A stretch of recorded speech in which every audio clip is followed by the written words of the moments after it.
যিশুর আজ্ঞাতে, প্রদীপ যেমন জ্বলে ঘরে রাত্রিতে, অন্ধকারের মধ্যে আলো করি দান, স্বস্থানে হই তাই দীপ্তিমান।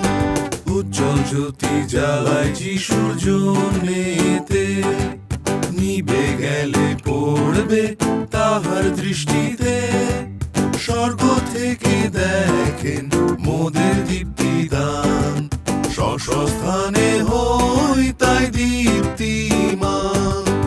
উজ্জ্বল জ্যোতি জ্বালায় চারিদিকে রয়, অন্ধকারের মধ্যে যাদের অভাব হয়, দীন দুঃখীর জন্যে করি প্রেমদান, স্বস্থানে হই